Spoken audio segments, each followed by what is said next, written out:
Morning everyone, hola a todos, welcome to Spanish Kitchen. Before we start with today's recipe, please stay by the end of the video because yesterday I did try churros and that's why I didn't make the video at the end, so there's a good safety reason behind, so I'll explain at the end of the video. So today what we're gonna do is called Brazo de gitano, translation is gypsy arm. It is a very traditional pudding in Spain. I still remember my dad when I was little saying, shall we buy one this weekend? So basically it's a sponge cake, it's round and you can fill with so many flavors. You can fill with traditional custard, which is what we're gonna do today. You can fill it with cream and fruit, custard with coffee. You can fill it with lots of flavors. But today we're gonna do the custard. So yeah, let's start with the custard. Here we measure half a liter of milk. In this case is dairy-free milk, but you can use any milk you want. And then I'll put almost everything in the pan because we want to warm up the milk. No, not to the boiling point, but just warm up a bit. But we left some here. You know, we reserve that. So on here we're gonna add a little bit of vanilla. Okay, and now we are gonna warm up the milk a bit. Okay, so we just need to keep an eye on that. In a separate bowl I have 4 egg yolks, 2 break down, but it's okay. And now we are going to add, hopefully, 130 grams of sugar, and we are gonna mix all of this. Have a little helper today. Right, once we mix the egg yolks with the sugar, we are gonna add the corn flour. I'll put all the directions down below, and we keep mixing. Right, to that we're gonna add the milk we just reserved. So we're gonna add the milk and we're gonna mix a little bit more. Right, and then we warm up the milk a little bit. Okay, so we're gonna add this milk very slowly. Wanna mix?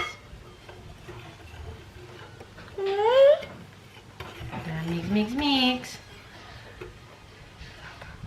Yeah, it's hot,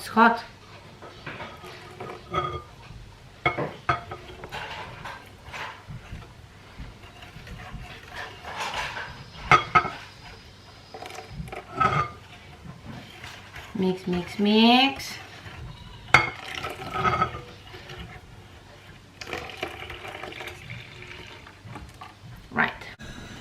Right, everything is back into the pan and turn the heat on, and basically don't go away because this needs to be very thick, so just don't go away. It should be very quick, to be honest. And as soon as it gets thicker, you need to remove the pan from the heat and keep mixing. Right, we just need to make sure it's quite thick enough. Okay, that's time. Right, let's remove. Okay, we remove from the heat and we keep mixing. Keep mixing for about a minute or so till it's a very nice cream, and then we're gonna put in a dish to cool down.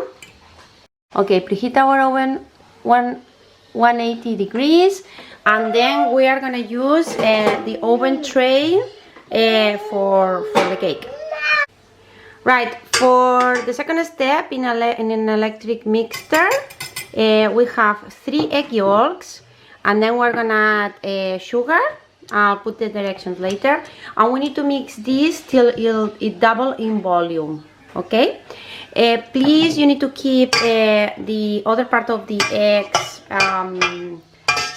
for later, for the second step. Right, so this is done. Basically you are expecting the egg yolks and the sugar to turn white and it double in size. And now I'm gonna add, it's a mixture of corn flour and normal flour. So I'm gonna mix this on here. Okay, and once it's mixed, I'm gonna put in a separate bowl. Back to the electric mixer. I just put the 3 egg whites, and now we're gonna beat till we have peaks. I added like a pinch of salt because I just read that it helps to this process. So let's go on with it.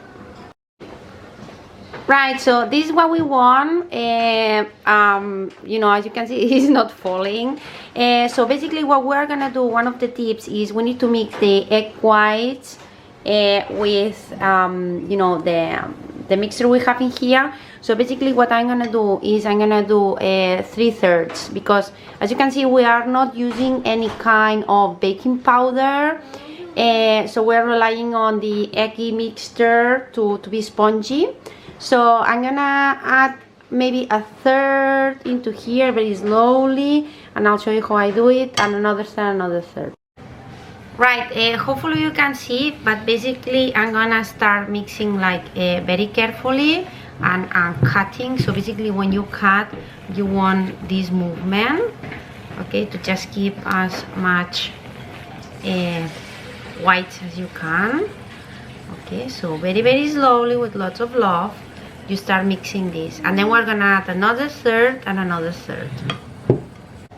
Right, so our sponge dough is ready, and now we're gonna transfer into to keep it simple, oven tray with this paper. So I'm gonna try to put as more thin as I can, and then it's gonna go into the oven for about 15 minutes, but I'm gonna set the timer at 10 minutes because, you know, it's the first time I do with this oven tray. I don't know how thin it's gonna be, so we're gonna keep an eye. So I'll try to put as standard as I could, and this is gonna go into the oven. The key point for the next steps is we want to cool down both ingredients. So one is already cooling down, which is the custard. I just mix from time to time, so it's getting cold, or at least the room temperature. And the other thing we're waiting for is the sponge, which is in the oven. And basically I'll explain a little bit. But I have here like a big tea towel, because what we want to do is, as soon as the sponge goes out from the oven, we wanna you know, flip it in here, pull the paper, and then roll it. And then this is because we don't want the sponge to break later on. So we're gonna leave it roll for about 20 minutes when it cools down. At the end, I left the sponge for 15 minutes. Let's see the result. I think maybe it was too, you know, it's too big, the tray for the dough, but I think we still can have a nice cake. So basically I'm gonna flip this on the tea towel, try to peel the paper with lots of care, and then roll it over. Right, let's see if that works. I think it's a little bit dry, so I'm not sure. Let's try our best, okay? Maybe I need to buy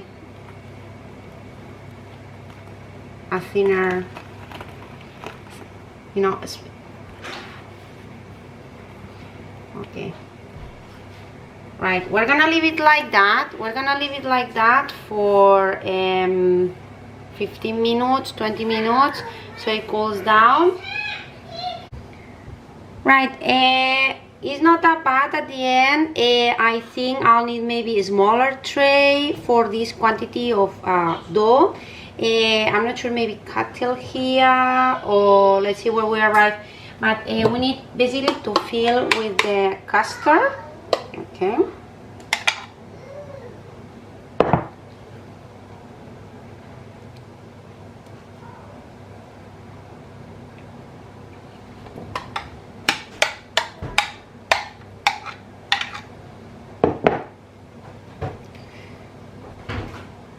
I can still save part of it.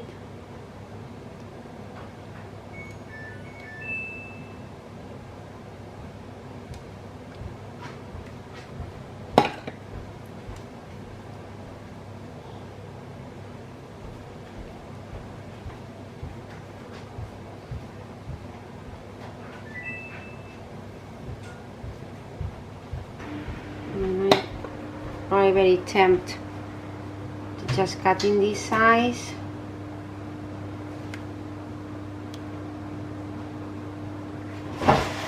Let's see how that goes. And now you need to start rolling again.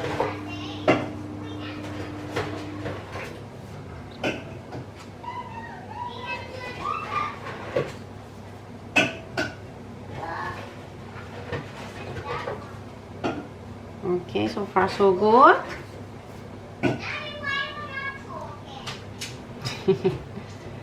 Right, not that bad.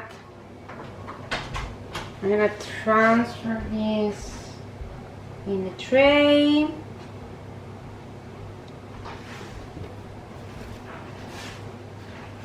Right, so we have our gypsy arm or brazo de gitano.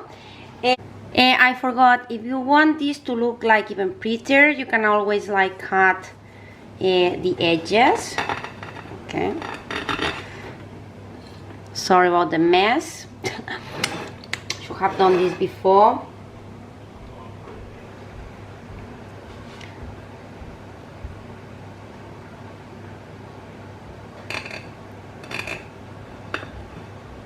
Right, I'm gonna keep this in a plate. I'm gonna eat it right now, to be honest.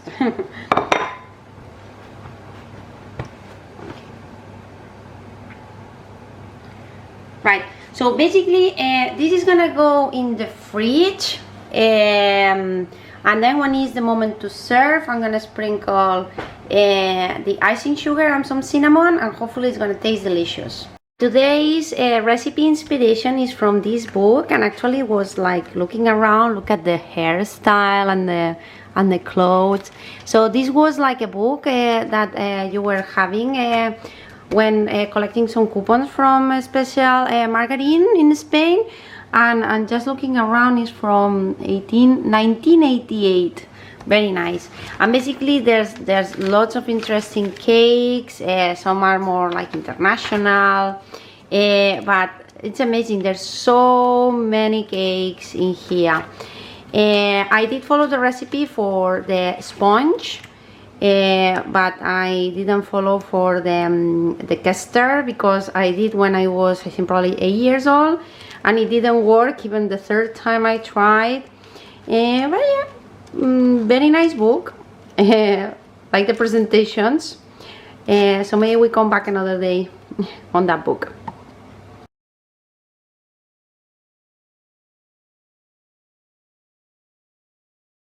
Before I forgot, I really need to send this message.